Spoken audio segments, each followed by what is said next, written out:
I never imagined the day would come when my life would change forever. One moment, I was just another guy at a party trying to have a decent time. The next, I was face to face with Sarah Turner, the CEO of one of the largest tech companies in the country. I didn't recognize her at first, not by her title anyway. But once we started talking, everything about her seemed larger than life. "Can I get you another drink?" she asked, her voice cool yet somehow inviting. "Sure," I said, still reeling from the fact that I was actually talking to her. "I'll take whatever you're having." She smiled, a knowing look in her eyes. "Careful, it might just be too much for you." We laughed, and I could feel the tension ease. We spent the next hour chatting about everything from the company she ran to the city's nightlife. The more we talked, the more I realized just how different she was. Smart, witty, self-assured. Yet there was this hint of vulnerability hidden beneath her polished exterior. Something about her made me want to know more. It felt like I'd met a real person for the first time in a long while, not the untouchable CEO everyone else saw. At some point during our conversation, she looked at me with a serious expression. "You're not like the others," Sarah said, almost as if she were trying to convince herself of it. I chuckled, not really sure what to make of that. "What do you mean by the others?" "People are always after something," she replied, her gaze intense. "Money, power, influence, I don't trust easily. But you, I don't know. You're different." Her words hung in the air between us. I wasn't sure if it was a compliment or just an observation, but I appreciated it nonetheless. The rest of the night passed in a blur, but we kept talking. And by the time the party started winding down, I felt like I'd made a connection. I had no idea how wrong I was. The next morning, I woke up to a message on my phone. "Meet me today at my office. It's about something important." "Sarah," my heart raced as I read the text. We'd barely exchanged more than pleasantries the night before, so why was she reaching out to me? I had no idea. But curiosity got the best of me. I couldn't resist. When I arrived at her office, I was greeted by her assistant and led into an expansive conference room where Sarah was waiting, alone. She looked up as I walked in, and for a moment, the room felt much smaller than it should have. "Take a seat," she said, motioning to the chair across from her. "We have a lot to discuss." I sat down, trying not to seem nervous. "What's this about?" Sarah studied me for a moment, and I could feel the weight of her gaze. There was something different about her now. Something more calculated. "I want to offer you a deal," she said, her voice steady, but with an edge of authority. "My father has agreed to give you a share in the company. But there's a condition." I blinked, taken aback. "Shares in the company? I don't even know what to say." "You don't have to say anything just yet," she replied. "But the condition is simple. You marry me." The words hung in the air, and I blinked again, unsure if I'd heard her correctly. "What?" "You marry me," Sarah repeated. "And you move in with me as my live-in husband. And in exchange, you'll get the shares in the company. You'll have access to everything. A life you've never imagined." I couldn't believe what I was hearing. This wasn't some cheap business deal. This was insane. My mind raced, and I tried to make sense of what she was proposing. But nothing made sense. "Why me?" I asked, my voice sounding smaller than I intended. "Because you're different," she answered again, her tone unwavering. "You're not like the other men my father surrounds himself with. You're capable. You can help me. And I need someone by my side, someone who can understand what it's like to live in a world like this." I couldn't breathe. I looked at her, but all I could see was her cold, confident exterior. Was this really happening? Is this some kind of joke? I asked, half expecting her to laugh and tell me it was all in good fun. But Sarah didn't laugh. She didn't even crack a smile. "It's not a joke. This is real. The deal is on the table. Take it or leave it." I sat there, my heart pounding. I had no idea what I was getting myself into. One part of me screamed to run, to get out of there before I did something stupid. But another part of me couldn't help but wonder what this life could mean. "Give me some time to think about it," I finally said, my voice hoarse. Sarah nodded. "Take all the time you need. But just know this, the offer won't be here forever." I stood up, feeling like the world had shifted beneath me. As I walked out of the office, the weight of her words settled heavily on my shoulders. There was no turning back from this. Whatever choice I made, it would change my life forever. The moment I stepped into Mr. Turner's office, I felt the gravity of the situation pressing down on me. This wasn't some casual conversation. The man exuded power, and I could tell right away that this was more than a business deal. His eyes never left mine as he spoke, his voice low but steady. "Let's get to the point, shall we?" Mr. Turner said, leaning back in his chair. "I'm offering you a position that very few get, and you'll be set for life. All you have to do is marry my daughter and live in her house." I stared at him, trying to process what I was hearing. "Marry her?" I repeated, my voice sounding stupid even to me. "Are you serious?" He didn't flinch. Dead serious, I was thrown off guard. I had no idea what to say. "But why me? What's the catch?"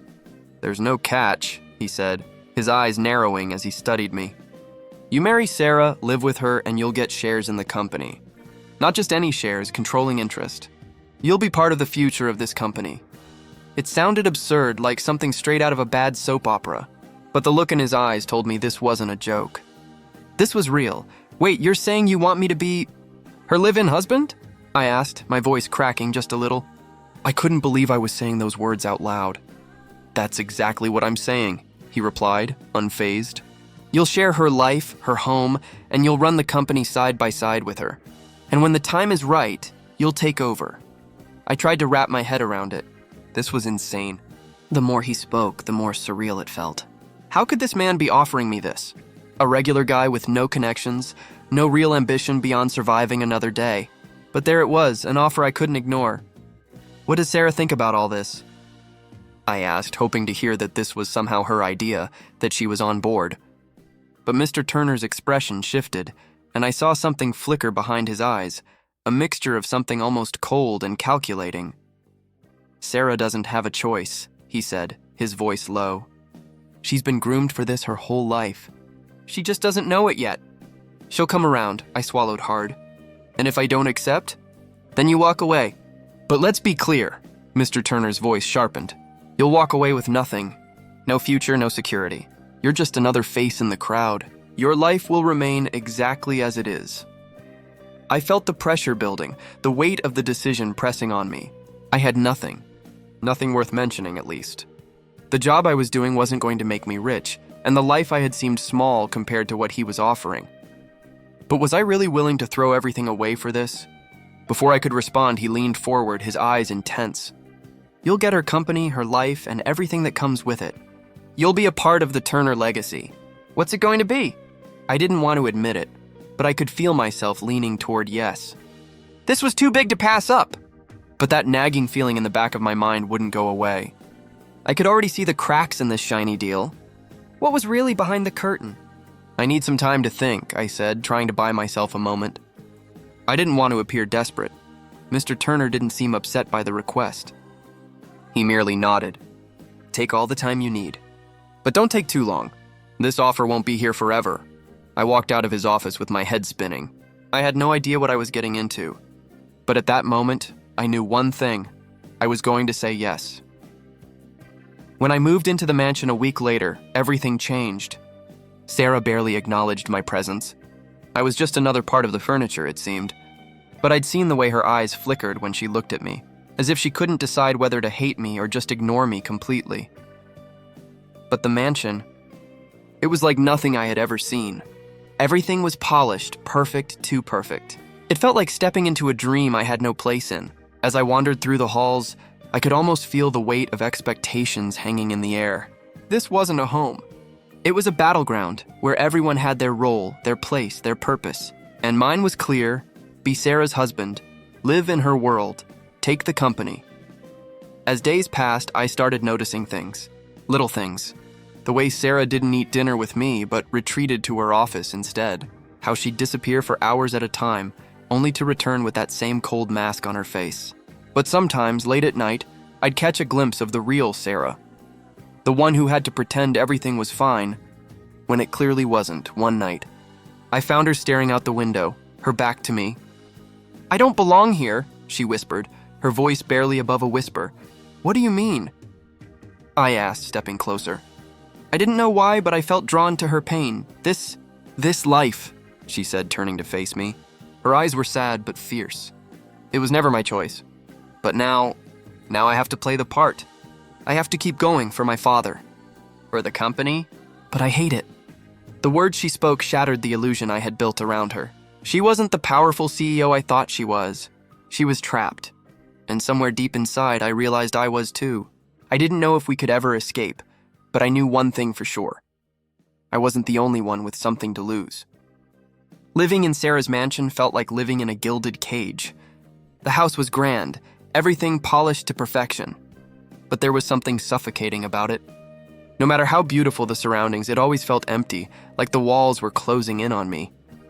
And Sarah? She was the perfect CEO, brilliant, driven, and focused.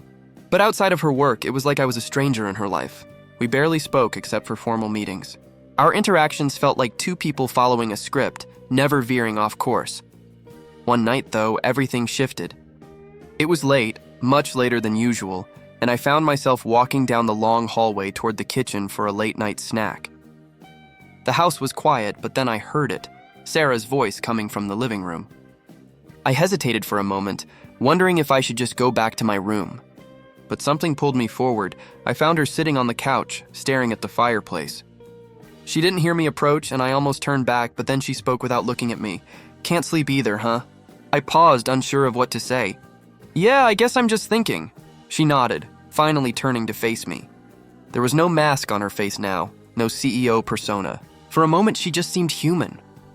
"You know, I thought this would be easier," she said, her voice quieter than usual. "I thought that once I got everything I wanted, everything I was supposed to want, it would all fall into place.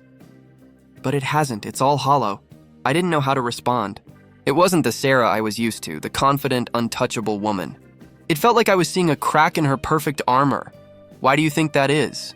I asked carefully, moving to sit down next to her. She laughed softly, but there was no humor in it. "Because I've been playing someone else's game. My father's, my family's. I don't even know what I want anymore. I've just been doing what they expect." Her words hit me harder than I expected. I had no idea she felt this way. I had always seen her as the person who had everything figured out, who knew exactly where she was going and how to get there. But now I saw that she was just like me, caught in a world that didn't belong to her. "It's not easy," I said, my voice softer than I intended. "Living someone else's life, I mean."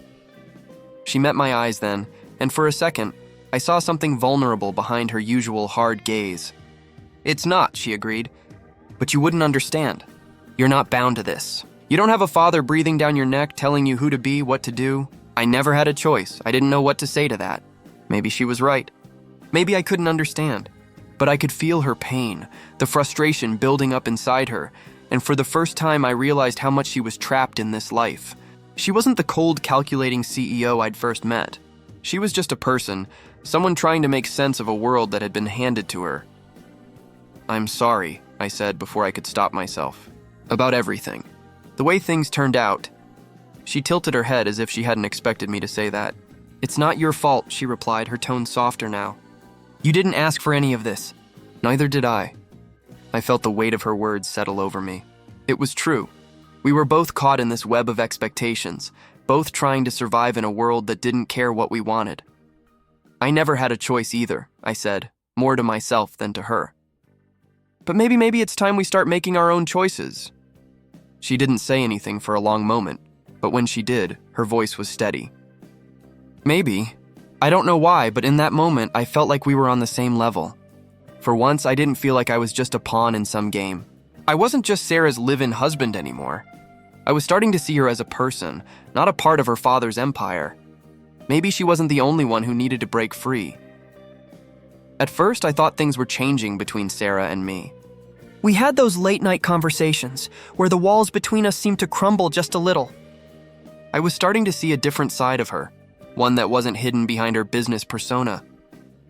But somewhere between the late nights and early mornings, something started to feel off. It began with small things. She'd take phone calls at odd hours, the kind of calls that lasted way too long, where she'd leave the room or even step outside to talk. Sometimes she'd come back looking shaken, her eyes darting around the room like she was being watched. I tried to push it aside, telling myself I was overthinking. But the signs kept piling up. One evening, as I was heading to bed, I overheard part of a conversation. Sarah was on the phone again, but this time she was standing just outside the door to my room. I couldn't hear all the words, but I caught enough to know something wasn't right. "I don't care about him," she said, her voice low, barely above a whisper. "He's just a means to an end. Once we're done with him, everything will be fine." My heart dropped. For a moment, I couldn't breathe. I backed away from the door before she could see me, but the words echoed in my mind. Just a means to an end. It wasn't what I wanted to hear, but it was what I needed to hear. The next day, I couldn't shake the feeling of being lied to. I watched Sarah all morning, trying to catch her in another lie, some crack in her carefully constructed mask. But she was too good. She was always one step ahead. That night, when I confronted her, I tried to keep my voice steady, but it was impossible. My emotions were all over the place. Anger, confusion, betrayal. "Sarah," I started, my voice shaking. "What's going on?" "I've been hearing things. Things that don't add up." Are you using me?" She froze, just for a second, but it was enough for me to see the flicker of guilt in her eyes. "What are you talking about?" she asked, her tone cold, but I could hear the edge in it. "I heard you last night," I said, pushing forward. "Talking about me like I'm just a tool, a way to get what you want. Is that all I am to you?" Her expression faltered for just a moment before she quickly regained her composure. "You misunderstood," she said, her voice smooth. "That wasn't about you. I wasn't buying it. Don't lie to me. I heard you clearly. I'm just a means to an end." She didn't say anything for a long moment. When she finally spoke, it wasn't what I expected. "You were never part of my plan," she said softly, her words cutting through me like a knife. "I never wanted this. But my father, he wanted you. He needed you." I felt my stomach twist. "What are you saying?" I could barely get the words out. "You've been playing me this whole time?"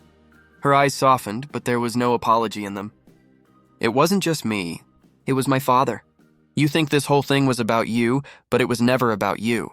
It was about the company, about control, and you were just a pawn. A pawn." The word rang in my ears over and over. "You don't get it, do you?" She continued almost quietly, like she was speaking to herself. "You're part of a bigger game, and you always were. I was just trying to do my job. I never asked for this, never wanted this, but I had no choice." I took a step back, feeling the walls close in around me. "So all of this was just a game to you?" I asked, my voice trembling now. "I was just a tool to get what you and your father wanted?"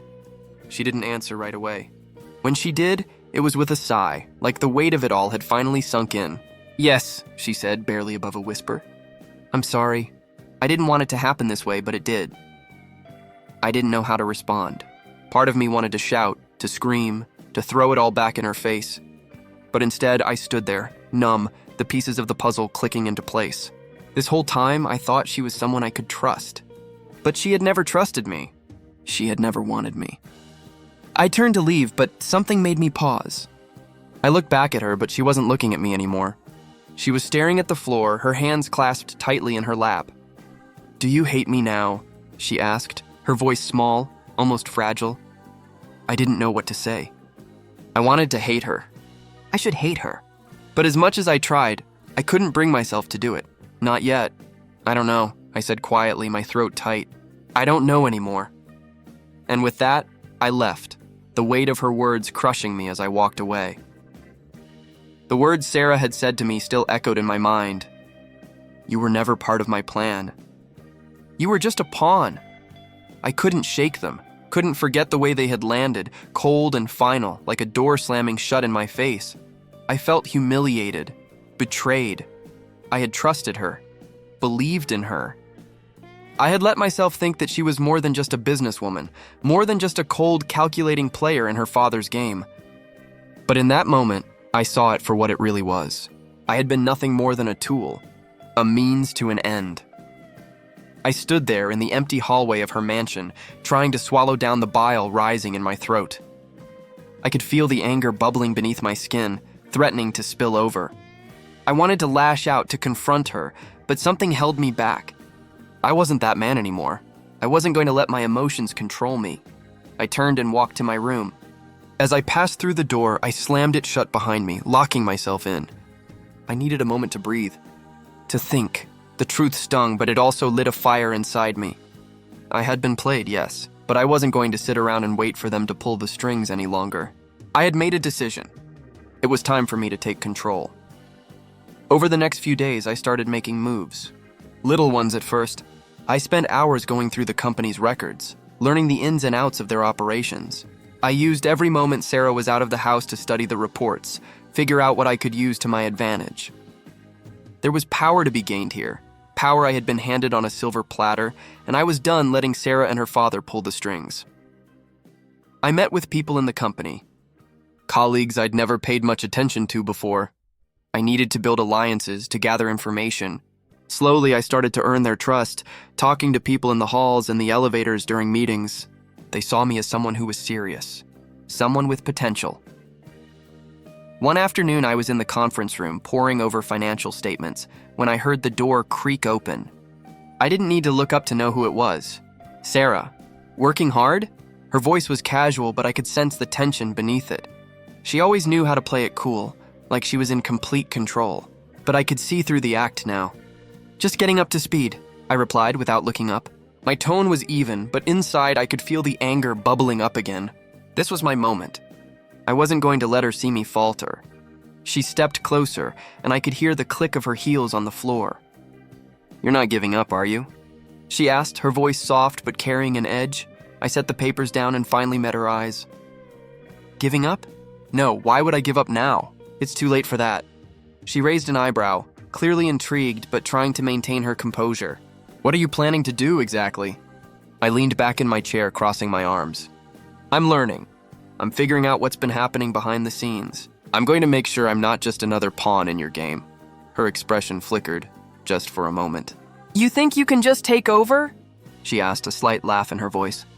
"You don't even know what you're getting into." "I know enough," I said, my voice steady now. "Enough to know that I don't want to be your pawn anymore. I'm taking control of my future. No more playing by your rules." Her gaze hardened. "You don't know what you're messing with." Your father's not in charge anymore." I cut her off, the words coming out sharper than I intended. "I am." For a second, she didn't say anything. It was like the room had gone still. The power dynamic between us had shifted, and she knew it.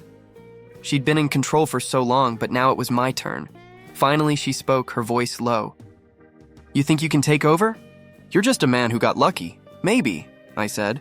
"But luck doesn't last forever. I'm smarter than you think." She studied me for a moment, her eyes searching like she was trying to figure out if I was bluffing. But I wasn't. I was done being the guy who just sat back and let things happen to him. I was going to make things happen. "Don't underestimate me," I added, standing up from the chair. "I've learned more in the past few days than you think. I'm not the same person you met at that party." She didn't respond, just stood there, staring at me. I could tell she didn't like this new version of me, but I wasn't about to back down.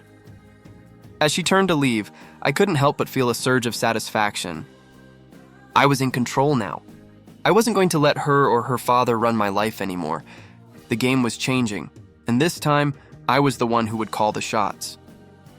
Later that night, I took a seat at the desk in my room, staring at the documents in front of me. It was time to make my move. I knew what had to be done. The power shift had begun, and there was no turning back. This was my future, and I wasn't going to let anyone take it from me. The deeper I got into the company, the more questions I had. The numbers didn't add up. The power struggles were more tangled than I thought, and it felt like everything was built on shaky ground. But the more I uncovered, the more I began questioning everything. Not just the company, but my entire relationship with Sarah. When I first moved in, I thought I had a clear understanding of her. Cold, unapproachable, detached. But the more time I spent in her world, the more I realized that I didn't know her at all. I saw the way she handled things, how she had to play her part, constantly vigilant, constantly in control. I could see it now, the strain behind her eyes, the weight of the empire she had to carry, the fear of losing it all.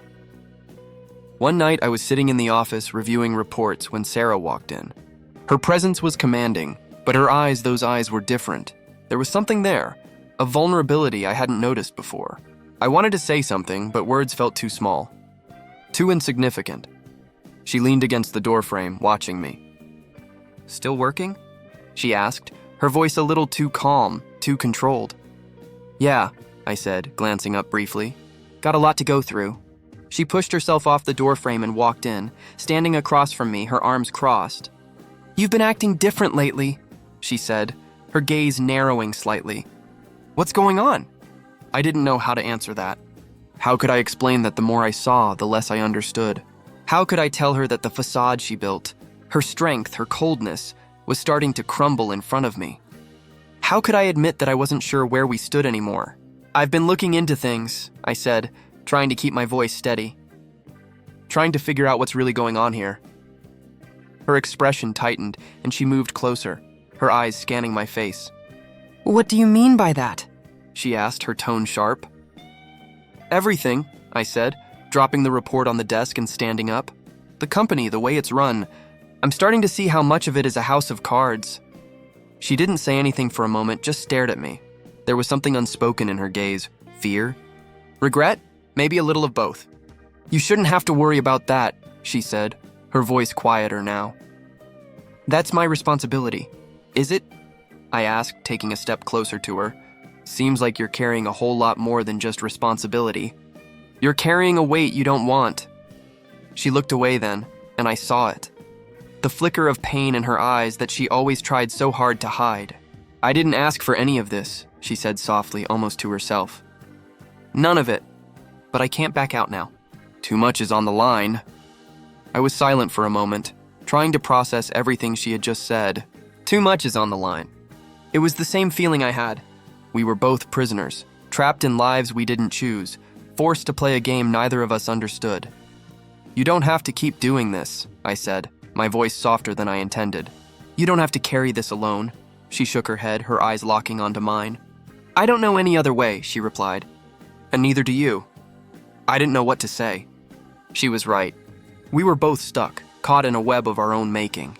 But what hurt the most was knowing that I had helped trap her in it. I had betrayed her trust, and I wasn't sure I could ever fix that. "You never wanted me, did you?" I asked, the question slipping out before I could stop it. "I was just part of the plan, weren't I?" She didn't flinch, but I could see the conflict in her eyes. "I never wanted this to happen," she said, her voice low, barely above a whisper. "But I didn't have a choice. I never did." For a moment, I thought she was going to say more, but she just turned away, walking toward the door. "You're right about one thing," she said over her shoulder. "I've been playing a role just like you, but it's too late to change now." I watched her leave, the silence of the room swallowing me whole. The truth had come crashing down, and it hit harder than I had imagined. She was trapped just as much as I was, but that didn't change the fact that I had hurt her, that I had betrayed her trust, and I didn't know if I could ever forgive myself for that. The anger inside me was suffocating.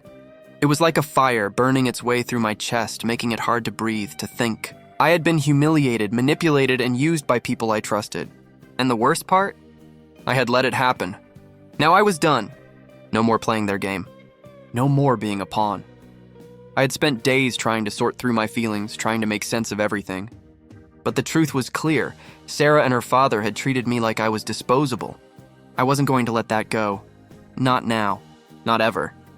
The more I thought about it, the more the idea of revenge started to consume me. It wasn't about just getting back at them. It was about regaining control. I had lost everything. My dignity, my freedom, my trust in the person I thought I knew. But there was one thing I still had. My ability to fight back. I had spent weeks learning everything I could about the company, about Sarah's father's empire. I had uncovered more secrets than I'd ever thought possible. Secrets that could destroy everything they had built. I knew exactly where to hit, and I was ready to make my move. I sat at my desk, my fingers tapping against the papers in front of me. The plan was simple, but it wasn't going to be quick. It wasn't going to be easy. But if I did this right, it would be everything I needed to take back what I had lost. The sound of footsteps in the hallway made me freeze. I didn't need to look up to know who it was. Sarah. She had been avoiding me since the night I confronted her. But I could feel her presence like a storm cloud hanging over me. She stepped into the room, her eyes scanning the space, trying to read me. "Still working?" she asked, her tone clipped, almost cold. I didn't answer right away. I didn't want to give her anything. "I'm always working," I said, not looking up from the papers in front of me. She moved closer, lingering at the edge of my desk. I could feel her gaze on me, but I didn't look up. I couldn't, not now. Not after everything that had happened.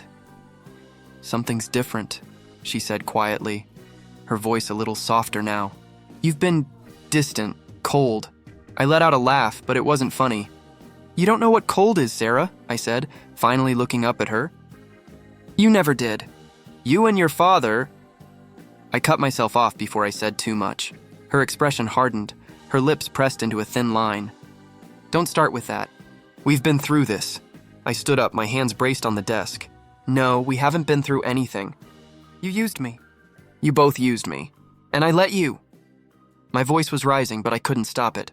The anger was spilling out of me, and I didn't care anymore. You've played your game, Sarah, but I'm done playing along. For a long moment, she said nothing. She just stood there looking at me, her eyes searching mine like she was trying to figure out what I was thinking. Is this really what you want? She asked, her voice quieter now. To destroy everything? I laughed again, this time bitterly. You already did that. I'm just finishing what you started. She took a step back, her face turning pale. You're making a mistake, she whispered, almost pleading. This won't end well for you. I shook my head, the words coming out sharper than I intended. It's already too late for that. You've already made your bed. Now you'll lie in it. She opened her mouth to say something, but I didn't let her. I know what you've done, and I'm going to make sure everyone knows. Her face faltered for a second, and I could see the flicker of fear in her eyes. It was almost like she was trying to figure out if I was bluffing, if I was really capable of going through with it. I didn't wait for her to speak again. I grabbed the papers on my desk and shoved them into a folder. I don't need to explain myself to you anymore. This is bigger than you, bigger than your father. It's about getting my life back, and that's exactly what I'm going to do.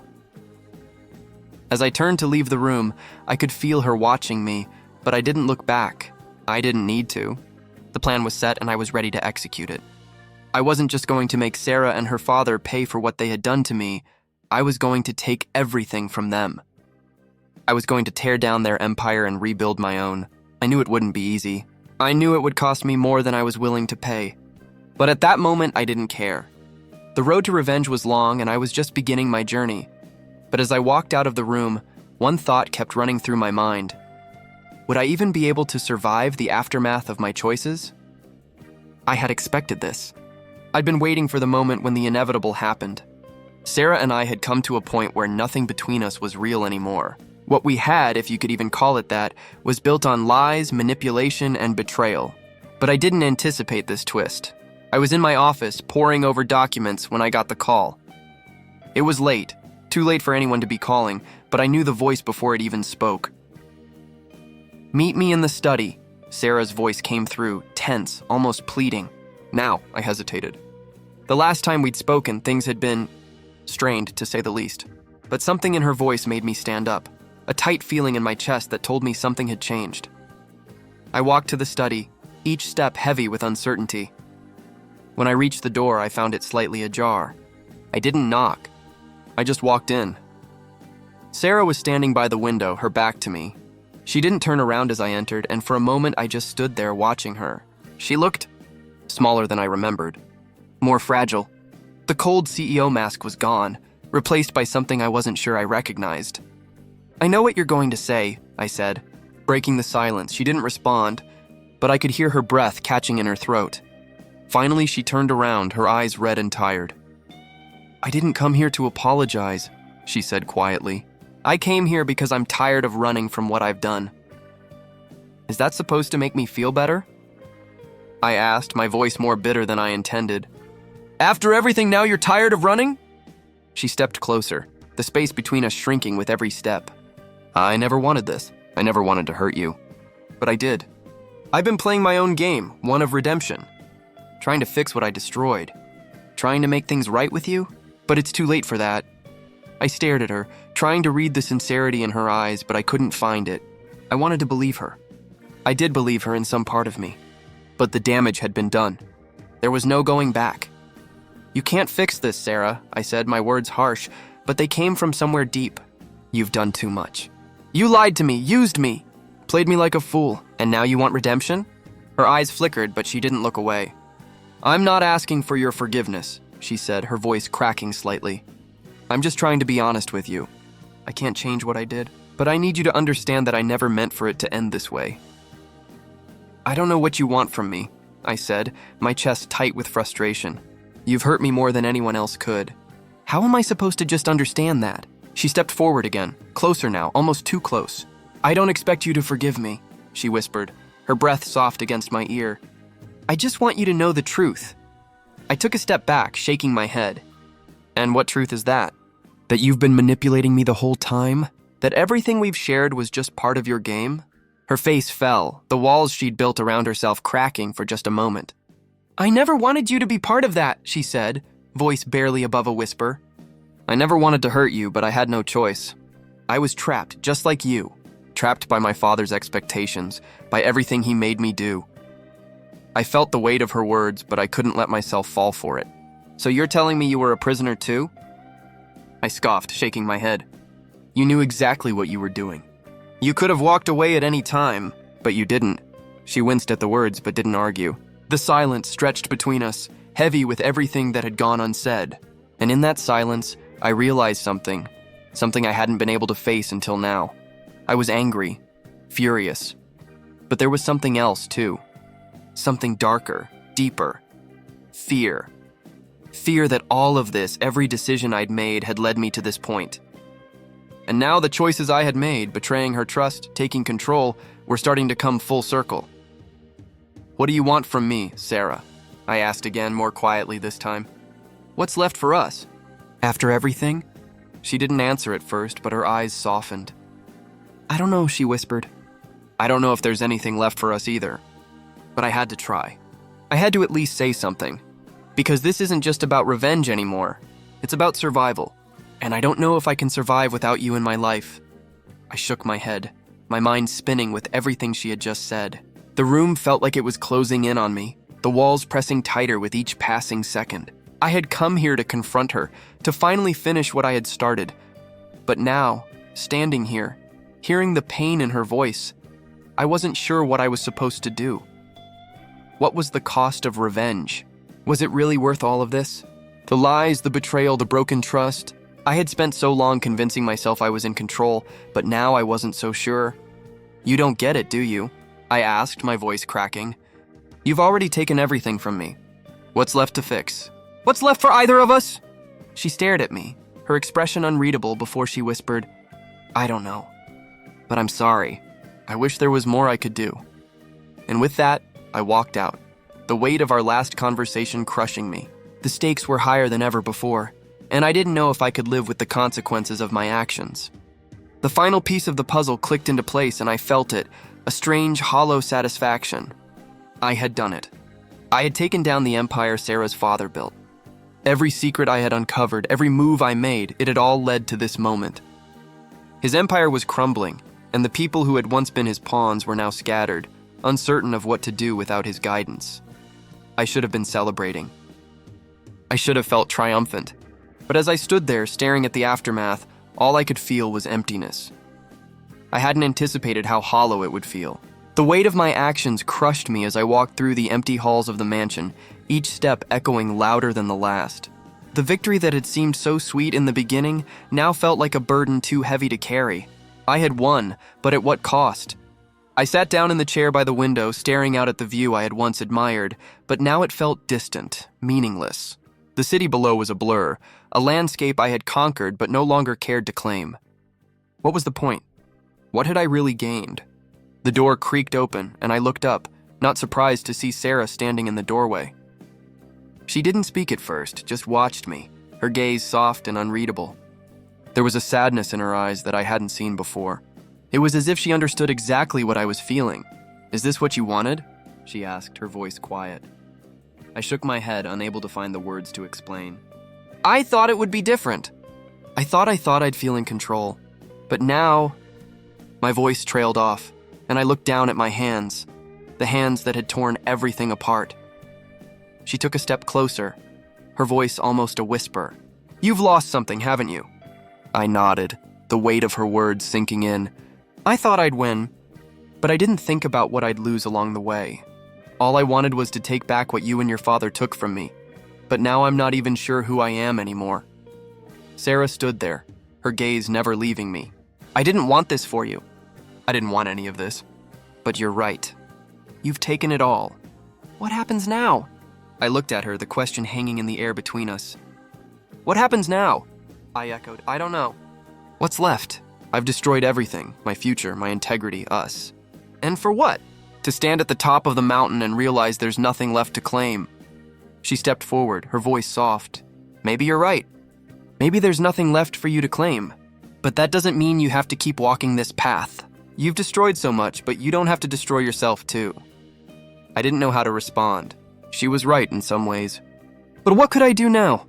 How could I undo what I had done? The Empire is gone, I said, my voice hollow. But I'm still here. I'm still standing. And I don't know how to fix any of this. Sarah's expression softened, a small, almost sad smile tugging at her lips. Maybe you don't have to fix everything. Maybe you just need to figure out what you want now. Not what your revenge wanted, or what your past wanted. Just you. I couldn't meet her eyes. The truth of it was too much. I don't know what that is anymore. I don't know who I am without all of this. There was a long silence. She moved to the window, standing beside me, her presence a quiet comfort. Then figure it out, she said simply. You've taken down the Titan, but you've got to learn to rebuild what really matters. Not the Empire, not revenge, yourself. I nodded slowly, feeling the weight of her words settle over me. She was right, of course. But the realization didn't make it any easier. I had spent so long seeking revenge, seeking control, that I had lost sight of what truly mattered. Now, standing in the ruins of my victory, I couldn't help but wonder if it had all been for nothing. The Empire was gone. Sarah and I were both left with nothing but the ashes of what we had destroyed. And the hardest part? I didn't know if we could rebuild what we had lost. I sat back in the chair, staring out at the city again. It was all a blur, just like my future. THP-10I stood at the edge, looking out over the ruins of everything I had fought for. The city spread out before me, vast and empty. It felt like the whole world had been turned upside down, like I was standing on the precipice of something I couldn't control. The choice I had to make now was simple, yet it felt like the hardest thing I'd ever done. Sarah stood beside me, silent. Neither of us spoke at first, but I could feel her presence, her weight in the air. We were both broken, scarred by everything that had happened, but in this moment I knew the truth. We were at the end of something. What came next was up to me. You've been quiet, Sarah finally said, her voice almost a whisper. What are you thinking? I exhaled, rubbing my hands together. I'm thinking about everything we've been through, I said, my voice heavy. About all the damage that's been done. I don't know if we can fix any of this. She glanced at me, her eyes searching mine. We can try, she said softly. I'm not asking for everything to be perfect. I'm asking for a chance. A chance? I echoed, turning to face her. A chance to do what? To rebuild? To try again after everything we've both destroyed? Her eyes softened, but I could see the exhaustion in them. We can't undo the past, but we can choose how we move forward. We can decide if we want to rise or fall. I clenched my jaw, the weight of her words hitting me harder than I expected. She was right. But I wasn't sure if I could forgive her or even forgive myself for everything that had happened. We'd both been caught in this whirlwind, and now it felt like there was nothing left to hold on to. I don't know if I can trust you again, I said, the words coming out before I could stop them. I've spent so long trying to destroy everything you and your father built, and now I don't know if I can ever rebuild what we had. She took a step toward me, her voice steady but full of emotion. I don't expect you to forget. I don't expect forgiveness, but I do want a chance to show you that I can change, that I'm not the person I was. I stared at her, the anger and hurt still simmering beneath the surface. I wasn't sure if I was ready to let it go, but the truth was I didn't know if I wanted to walk away. The thought of leaving everything behind, Sarah, the life I had been forced into, felt suffocating. But staying? Staying meant facing the consequences of my choices. I've hurt you, I said, my voice cracking. I've betrayed you. I don't know how to fix that. She shook her head, stepping closer. You don't have to fix it, but we can start over. We can build something new. But only if you're willing to try. Only if you're willing to let go of the past. The words were like a balm to the raw wounds inside me, but they didn't take away the ache. I wasn't sure what forgiveness meant anymore, or if it was even possible. I don't know if I can forgive you, I said honestly, and I don't know if I can forgive myself. But I'm tired of living in the past. I'm tired of fighting something that's already gone. She didn't say anything for a long time, but the silence between us wasn't heavy anymore. It was just quiet.